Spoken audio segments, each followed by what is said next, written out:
네, 반갑습니다. 저는 대한예수교 장로회 평양노회 전도 목사인 이춘수 목사입니다.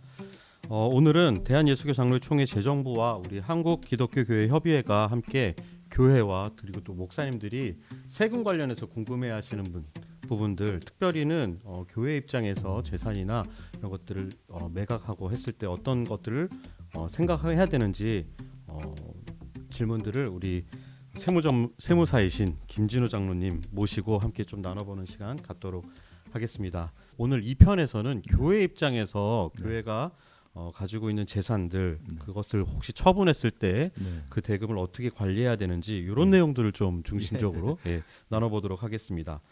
교회는 이제 공익법인으로 분류가 되어 있습니다. 세법에서는 출연이라고 말하는데 증여받아서 이제 운영이 되는데 그의 출연받은 돈을 어떻게 했냐 이런 것을 보고하는 제도가 있습니다. 그래서 공익법인 출연재산 보고다. 그래서 매년 이 보고서를 4월 말까지 제출을 해야 됩니다.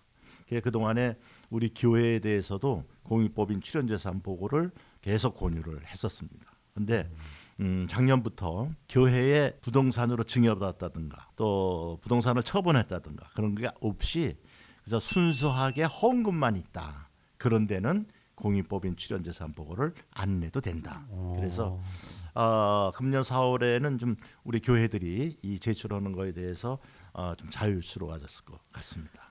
그러면 얘기하신 대로 헌금으로 받은 거는 출연재산 보고를 안 해도 되는 거고 된다, 이렇게 됩니다. 실물 그러니까 부동산 이런 걸 특히 받은 부동산을 말합니다. 현물로 받은 부동산을 받은 경우에는 그 재산 보고서를 제출하게 돼 있는데 교회가 그렇게 받았다가 향후에 매각할 경우들도 생기잖아요.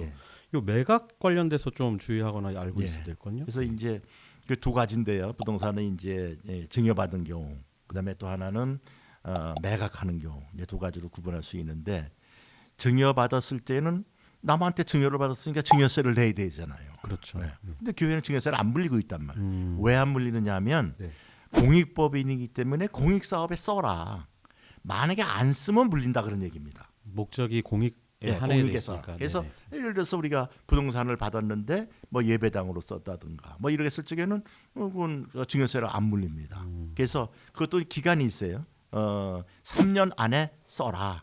3년 안에 안 쓰면 증여세를 매기겠다 하는 것이 이제 증여 받았을 때 얘기고, 그 다음에 이제 꼭 부동산을 갖고 있을 수만 없거든. 이사할 수도 있고 또 처분해서 다른 거로 또 용도를 바꿀 수도 있고. 그렇죠. 그래서 이제 매각이라고 그러는데 그걸 이제 매각을 했을 적에는 그럼 증여세를 면제를 해줬더니 왜 팔아먹었냐? 그럼 지금이라도 증여세 내야 될 거 아니냐? 하는 게 이제 과세권자의 입장이죠. 그래서 매각을 했을 때에는 그러면 한꺼번에는 쓸 수 없으니까 30%씩 3년 안에 90%를 쓰면 그것도 증여세를 안 매긴다.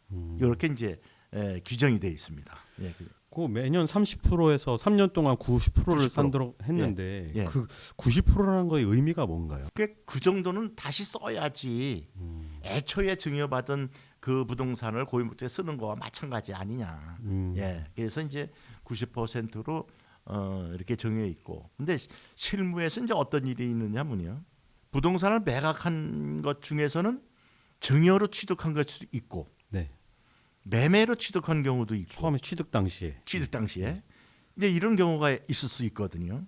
근데 조금 전에 설명드린 거는 증여 때 얘기고, 매매로 살 수 있는 거는 헌금을 가지고 샀다 그런 얘기입니다. 그렇겠죠. 헌금 가지고 헌금을 많이 모아서 교회를 이제 확장하기 위해서 부동산 취득을 했는데 그것도 또 팔았다 이거죠. 그럼 그것도 그렇게 3년 안에 써야 되냐? 그거는 아니다. 증여를 받았던 거는 증여세를 면제해 줬기 때문에 사후 관리를 하는 것이고, 이거는 있는 돈 가지고 샀는데 무슨 증여세를 살찌게 면제해 준 것도 없고 아무것도 없는데 왜 그걸 사후 관리를 하느냐. 그런데 일부 가세관청에서 현금으로 샀어도 너네가 수익 사업이 없었지 않냐. 그러면 현금 자체도 증여에 의해서 매매가 된 거니까 그것도 사후 관리해야 된다. 그래서 그건 너무 확대 해석 아니냐. 근데 요새 대법원에서 그와 유사한 걸로 수익 사업이 있어가지고 매매로 산 것까지 사후 관리하는 것은 아니다 하고 아주 대법원 판결이 나왔습니다. 그래서 이제 증여로 받았던 거에 한해서 팔았을 때에는 아까 말씀드린 대로 사후 관리를 해당이 된다. 이렇게 보시면 되겠습니다. 교회가 설령 그 목적 범위 안에서 수익 사업을 해서 그걸 네. 가지고 부동산을 취득했더라도 그건 사후 관리 대상은 아니라는 네, 뜻이죠. 아니다. 그러면 우리 교회가 고유번호증이 있는 경우에는 가운데 그 두 자리 숫자에 따라서 그게 중요하죠. 그 매각 대금을 그 과세하느냐 마느냐 이런 차이가 또 있는 것 같은데 그렇습니다. 잠깐 소개를 또 교회가 고유번호증을 받을 때 가운데 번호가 82번도 있고 89번도 있고 그렇습니다. 두 종류가 두 종류인데 82번은 교회를 법인으로 보는 단체다. 그러니까 뭐 주식회사다, 무슨 뭐 합자회사다, 뭐 이런 법인격은 없지만 그래도 이거는 법인과 같이 운영이 되기 때문에 법인세법을 적용해주겠다. 이제 그런 뜻이고요. 89번은 그거는 소득세법을 적용을 합니다. 89번은 그 종교 단체를 개인 종교 단체로 이렇게 분류를 하거든요. 네. 그래서 근데 이제 부동산 같은 걸 처분을 하면 양도 차익이 생기잖아요. 그렇겠죠. 샀을 적에 네. 가격하고 팔 때가 그 차이가 있으니까. 그러면 이제 그 차익 난 것을 우리가 일반적으로는 양도소득세라고 그러는데 양도소득에 대해서는 어떻게 하냐. 근데 82번은 과세하지 않습니다. 82번은 그거는 이제 뭐 조건은 있죠. 3년 이상 계속 사용을 했다든가 뭐 이런 조건은 있지만 어쨌든 간에 그거는 법인의 법인세법에 그런 과세하지 않는다. 이렇게 규정이 되는데 이 89번으로 되어 있는 데에는 그런 규정이 없는 거예요. 양도소득세를 내야 된다. 그래서 양도세를 내야 된다. 네네. 이렇게 된 거예요. 근데 요즘하게 일부 그 과세관청에서 89번으로 갖고 있다가 처분을 해서 뭐 알고 그랬는지 모르고 그랬는지 모르지만 얼른 한 달 안에 89번으로 바꿔버린 거예요. 팔고 나서는 근데 이제 세무서에서는 그 시점을 기준해서 세금을 매기니까 너 팔 당시에 89번이었지 않냐 이래가지고 양도소득세가 나온 거예요. 네네. 근데 이제 가서 어필을 했겠죠. 억울하다. 내가 82번을 몰라서 89번으로 냈었고 지금 82번으로 있어도 옛날하고 다 똑같아 이게. 근데 그거 번호 하나 다르다고 해서 세금을 매기는 건 부당하다. 근데 관할 세무서에서 그거를 인정을 해줬어요. 그래서 비록 82번으로 이렇게 나중에 냈지만 그 처분한 대금을 다시 그 82번으로 낸 그 부동산을 취득을 하고 운영도 옛날과 똑같이 하고 그런 것까지 과세하는 것은 좀 부당하다 해서 취소를 했는데 사실은 거기서는 그렇게 했지만 지금까지는 89번으로 되어 있으면 어떠한 명목으로라도 그것은 취소를 안 해줬습니다. 대법원 판례까지도 나왔고요. 네네. 그래서 이런 부분이 사실은 바람직한 판결이니까 이런 것은 법을 빨리 개정해서 실질적으로 이렇게 법인과 같이 운영이 됐다고 하면 그 형식적인 89번 가지고 오면 되겠냐. 실질과세 원칙을 따로 주는 게 좋겠다. 저는 그렇게 생각을 합니다. 네, 그런 또 차이가 있네요. 예. 지금 얘기해 주신 거 교회가 매각하는 걸 얘기하다 보니까 교회가 또 이렇게 부동산 취득하는 경우도 있지 않습니까? 취득하는 경우는 뭐 대부분 예배당 뭐 이런 목적도 있겠지만 사실은 목회자들 사택을 그렇습니다. 구입하는 경우가 예, 많을 예. 텐데 예. 매매할 때는 뭐 양도소득세 이렇게 뭐 좀 신경 써야 되는 것처럼 취득할 때는 취득세 또 문제가 있지 않습니까? 이런 건 어떻게? 이제 교회가 부동산을 취득을 하는 게 이제 지금 말씀하신 대로 예배당이나 고유 목적을 쓰기 위해서 취득하는 경우가 있죠. 그건 전부 면제입니다. 취득세가 면제가 돼요. 그다음에 이제 꼭 뭐 예배당이나 이런 것만 있는 게 아니라 말씀하신 그런 그 사택을 구입할 수도 있거든요. 그래서 사택의 경우는 담임 목사님은 이제 고유 목적에 꼭 쓰는 필요 불가결한 그런 존재다. 그래가지고 면제를 해주고 부교역자들은 안 해줍니다. 부교역자들은 안 해주는데 그게 무려 취득세가 12%입니다. 그래서 많은 교회들이 취득세를 12%씩이나 물은다는 걸 모르고 취득해놓고 막상 등기 이전을 할 때에 보니까 12%가 나온단 말이죠.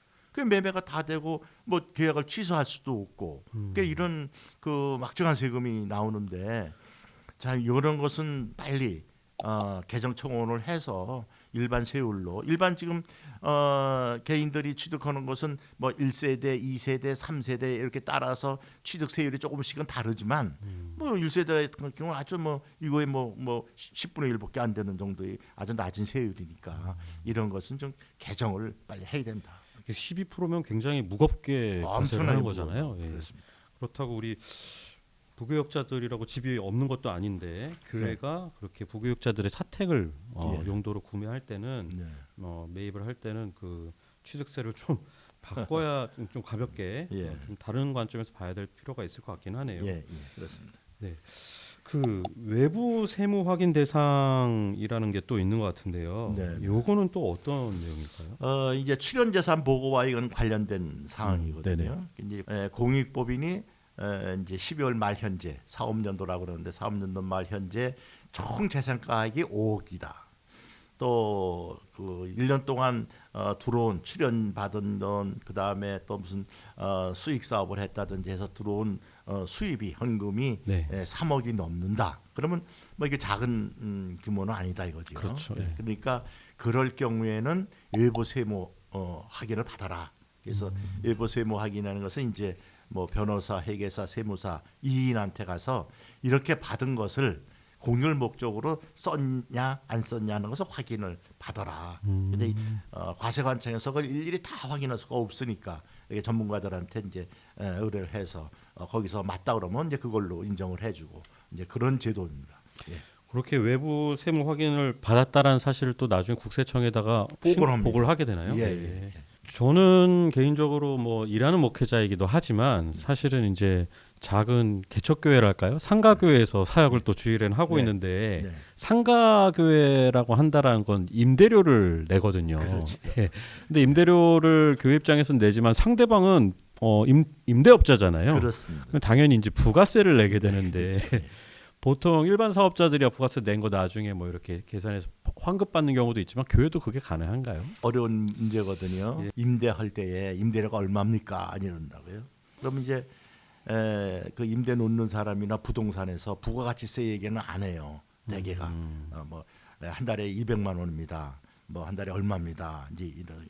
그러면 임대를 얻는 교회 쪽에서는 그래서 200만 원만 내면 되나 보다 한 거거든요. 그런데 한 달 후에 거기 이제 입주를 해가지고 임대료 200만 원을 주려고 하니까 부가세가 10%에서 20만 원 더 주세요 그런단 말이죠. 그렇죠. 예. 그래 이제 거기서 이제 서로 의견이 이제 준다거니 못 주겠다는 이런데 실질적으로 법적으로 따지면 조회이 됩니다. 그렇기 때문에 임대를 얻을 때에 임대료 속에 부가세까지 들어간 거냐, 거기 들어가지 않은 거냐 이것을 명확하게 확인을 하고 임대 계약을 해야 됩니다. 임대차 계약서 작성할 때 확인을 할 필요가 있겠네요. 있습니다. 예. 그래서 임대료가 얼마면 그 중에 부가세가 포함된 겁니까? 아니면 별도로 드려야 됩니까? 그 10%씩 되는 거니까 그 적은 금액이 아니거든요. 그럼요. 또 어려운 교회가 그 10%를 더 부담한다는 것은 상당히 어려우니까 그건 꼭 들어가기 전에 그렇게 계약할 때에 확인을 하고 계약을 해야 된다. 부가세를 주고 나면 아까 목사님 말씀하신 대로 그게 환급이 되냐? 네. 근데 그거는 환급은 안 됩니다. 이게 부가가치세는 내가 부가가치세를 낼 거가 있는 그거의 전 단계로 부가세를 주면 공제를 하는데 좀 말이 좀 어려운데 다시 말씀드리면 내가 수익 사업을 한다. 내가 또 뭐 임대 사업을 한다. 이 수익 사업이나 임대 사업을 할 적에 그 부분에 부가세를 내게 되잖아요, 내가. 그렇죠. 내는데 그걸 위해서 뭐 물건을 샀다든가 수리했다 그러면 그거는 공제를 해준다 이거지. 그러니까 부가세를 내기 위해서 들어간 매입세액은 공제를 해주지만 우리 같이 본 교회의 예배 헌금에 대해서 헌금 들어왔다고 부가세 내는 건 아니거든요. 그러니까 본 교회는 부가세 면세고 또 부가세를 내지를 않고 있고 그런 때는 그 매입세액을 공제를 하지 않는다. 그러니까 우리가 개인이 뭐 백화점 가서 뭐 냉장고를 샀다고 해도 그 냉장고 속에 부가세 들어 있거든요. 네네. 그렇다고 우리가 환급 받는 건 아니란 말이죠. 그러니까 예. 교회도 부가세를 안 내니까 우리가 뭐 시설, 뭐 피아노를 산다, 또 뭐 음향 시설 한다, 그건 공제받지를 못합니다. 거기에서 조금 더 하나 더 나가면 교회가 목적 범위 내에서 수익 사업을 하는 경우는 있을 거 아니에요. 있지요. 그러면 그때는 부가세를 받은 게 있을 테니까 예. 낸 거에 나중에 예. 계상해서 그러니까 카페를 한다. 그렇죠. 카페를 네. 할 때 커피를 사오고 머신기를 사왔다. 네. 그때 부가세를 줬다. 네. 그러면 커피 팔았을 적에 부가세를 내야 되는데 거기서 공제를 해줍니다. 그런 식으로는 공제받을 수 있는 여지가 있긴 하나 예. 네. 일반적으로는 예. 환급받을 수 없는. 예. 교회가 또 아까 뭐 사택 얘기도 했는데 예. 우리 부교역자들이 자녀를 출산하거나 하면 네. 그 자녀 출산 지원금을 지급하는 경우들도 있지 않습니까? 그렇습니다. 이런 것도 있고 저 같은 경우에는 조금 성질이 다르긴 한데 네. 총회 연금을 교회가 네. 일정 부분 부담해주기도 하거든요. 네. 이렇게 과세와 비과세 항목이 좀 다른 것 같은데 교회 입장에서는 이런 걸 어떻게 구별할 수 있을까요? 자녀 출산 지원금이라는 것이 네. 법령이 올해 제정이 됐습니다. 네. 돼서 그 2년 안에 아기가 출산한 날로부터 2년 안에 두 번까지 출산 지원금을 주는 금액에 대해서는 세금을 매기질 않습니다. 그러니까 뭐 우리 교회로 말하면 이제 직원들이라든가 뭐 이제 또 뭐 종교인이라든가 뭐 다 해당이 되겠죠. 그런데 이제 세금을 안 매긴다. 근데 언론에 보면 뭐 1억인가 얼마씩 준 데도 있고 뭐 그런 게 이제 언론에 보도가 됐는데 이 법이 만들어지면서 지금 현행 법은 시행령이나 시행 규칙은 어떻게 될지 모르겠지만 한도액은 없습니다. 2년 안에 이제 그 출산한 직원한테 얼마까지 준 거는 세금을 안 매기고 얼마가 넘으면 매긴다 하는 그 한도액은 없이 지금 이렇게 법이 정해져 있습니다. 그리고 이제 총회 연금은 우리 총회가 이제 우리 이제 목회자님들의 노후를 뭐 대형 교회나 큰 교회는 노후가 어느 정도 퇴직금도 이렇게 보장이 되고 뭐 이제 교회에서 다 해드리지만 이제 뭐 농촌 교회나 미자립 교회 어려운 교회들은 사실은 노후가 사실 준비가 안 되거든요. 노후가 준비가 안 되니까 이제 총회 연금 제도를 만들어서 본인이 한 반 정도 내고 또 교회가 반을 내서 노후에 그걸로 노후 생활을 하실 수 있도록 퇴직금도 넣어놓게 못 드리고 하니까 이제 그런 제도로 만들어졌거든요. 네네. 그래서 지금 원칙적으로 말하면 반은 이제 교회가 내고 반은 본인이 냈는데 그 반을 교회가 다 냈다. 그러면 원칙적으로는 그럼 교회가 개인 거를 부담해 줬으니까 그분의 소득으로 봐야 되지 않냐 이제 이렇게 좀 보는데 막 그게 큰 금액이 아니거든요. 그 연금 부르패는 게 그거는 교회가 그저 복리 후생적인 그런 복지 차원에서 하면 좋겠다. 저는 그렇게 생각을 합니다. 네, 저 오늘은 교회가 그 부동산을 취득하거나 또 매각했을 때 뭐 취득세 혹은 매각했을 때 그 대금을 어떻게 관리해야 되는지 그리고 그 외에도 뭐 그 임대료 지급했을 때 부가세 이런 것들을 어떻게 다루어야 하는지를 우리 김진호 현직 세무사이자 우리 교회 총회하고 오랫동안 그 세정대책위원회에서 함께 해주신 장로님 김진호 장로님 모시고 얘기를 좀 들어봤습니다. 장로님 오늘 도움되는 얘기 해주셔서 너무 감사하고요. 또 여러 자리에서 계속 또 뵀으면 좋겠습니다. 아까도 제가 모두에 말씀을 드렸지만 그 부동산 사택 구입하는 사택, 거 중과세 되는 거, 중과세 되는 거 12% 그거는 정말 정부에서 우리 교회가 그 공익법인이거든요. 우리가 헌금에 의해서 운영이 되고 또 우리 교회가 한 구제와 봉사가 우리 교회가 목적 사업이거든요.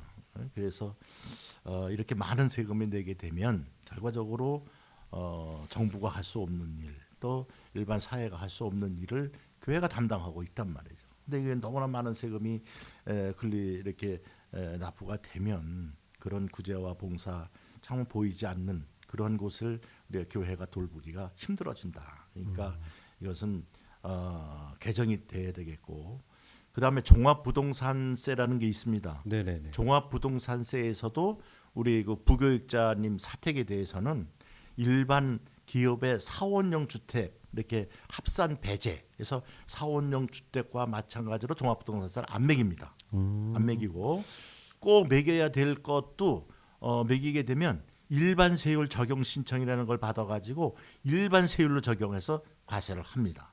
그런 걸로 봐서 취득세 12%는 빨리 개정이 돼야 된다. 어쨌든 10으로 굉장히 무거운 과세 그렇습니다. 비율이니까. 예. 예, 예. 5억짜리를 샀는데 등기를 하려고 보니까 취득세만 6천만 원을 내라. 그러네요. 그러니까 이 교회가 5억도 마련하기 힘든데 6천만 원을 변화가는 내야지 등기가 넘어간다니까 아주 그건 힘든 일입니다. 일반 기업 관점에서도 보면 법인 주택 일반 세율 같은 거 낮은 세율로 적용받은 경우들이 있는데 예. 교회만 하필 이제 부교역자 사택 취득할 때 예. 12%라는 중과세. 그리고 이제 이 중과세는 주택 가격이 하도 급등을 하고 투기가 이루어지고 하니까 과세하는 제도인데 교회가 무슨 투기하는 그런 건 아니거든요. 그렇죠. 예. 예, 예. 그런 데까지 교회를 갖다가 그 중과세 과세하는 것은 이거는 좀 취지에 안 맞는다. 네, 오늘 도움되는 얘기 마지막에 또 좀 이렇게 청원하거나 바뀌어야 되는 것까지 이렇게 또 얘기를 해주셔서 예. 특별히 더 의미가 있는 것 같습니다. 예. 예, 김진호 장로님 모시고 이야기 함께 나눠 보았습니다. 감사합니다, 장로님. 예, 감사합니다. 네, 감사합니다.